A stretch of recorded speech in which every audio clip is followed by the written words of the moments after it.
The Siddhis is a Sanskrit term for a common occurrence for spiritual seekers. As they become less, paranormal abilities and experiences become more.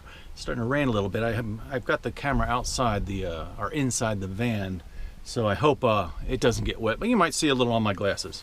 Anyway, the Siddhis are the awakening of these paranormal abilities within ourselves, and many teachings say ignore these, and I think this is a grave mistake. Where I do agree that we shouldn't own the Siddhis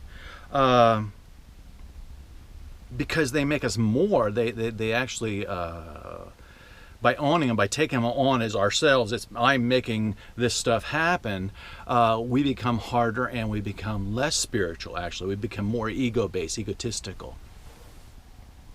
But I think what we need to do, though, is we need to acknowledge these Siddhis. If you ask any spiritual teacher, deeply spiritual teacher, as they have become more spiritual, has their luck increased? Almost universally, they will say yes. This is such a common occurrence that you could consider it a pattern of your spiritual development. As you become less, the Siddhis, the luck, good luck, becomes more. I'm not talking about luck as in the sense of, oh, I saw 3 68 VW Beetles on the way to work today. I'm talking about I went to work today and I didn't hit a single red light.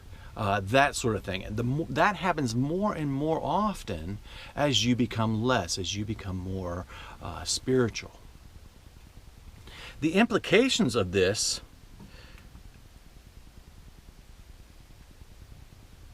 is that, quite frankly, the Siddhis imply God. The Siddhis imply that there is an all-knowing, all-powerful intelligence who has become more active in your life as you've become less. There's no other explanation for how things can line up in your life all the time. So in a way, Siddhis are evidence of God. Now, if that's not mind-blowing enough, I don't know what is. I would love to see some polls done on advanced spiritual seekers and their experiences with the Siddhis, how they've increased, and their explanations for them even. But anyway, now this causes this idea of a separate intelligence, a separate God versus me, causes some consternation versus an individual, not me, causes some consternation with a lot of people who study the more traditional non-dual teachings, such as Zen and Advaita and whatnot. But if you think of it, it's really not that strange.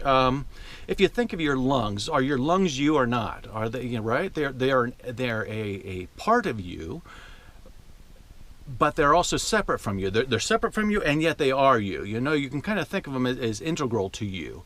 If you think of the individual and the divine, the individual and God, or whatever you want to call her, I call her in the feminine, it's the same sort of symbiotic relationship. She needs you to see herself in this world. So you are, in essence, her lungs, her eyes, to experience herself. You're an integral part of her. But what more importantly, though, is that the Siddhis act as a doorway to the opening of the heart. Whereas enlightenment is the opening of the mind, the Siddhis act as a doorway to opening of love within you. And this is so, so important. So many people just study the mind path. It's almost like when they're awakening is almost like only half of an awakening, even though it's a life-changing experience, the witness consciousness. A lot of people think they're done there, but I view it as like you're only half done. You need to open your heart also, because once that happens, you start to feel a love and connection for everything. You start to have this intimate relationship with the divine, and that's actually what I call, or what is often called, cosmic consciousness. These two consciousnesses acting within one person, one being. And that will be indeed my next video. But I wanted to stress that do not deny the Siddhis.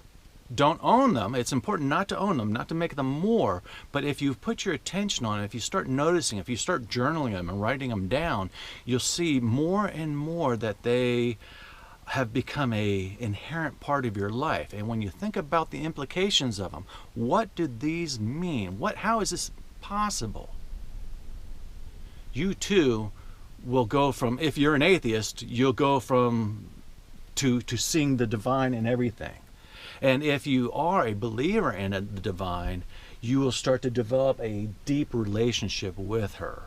I used to be an atheist, and I've come full circle I've come 180 degrees, not full circle. I am a mystic. I mean, that's indeed why I call it mystical oneness. It is the opening, is the doorway. The cities are the doorway to the opening of your heart, to the opening of love for everything, unconditional love. Anyway, I hope this helps. I'll see you in the next video. Thanks.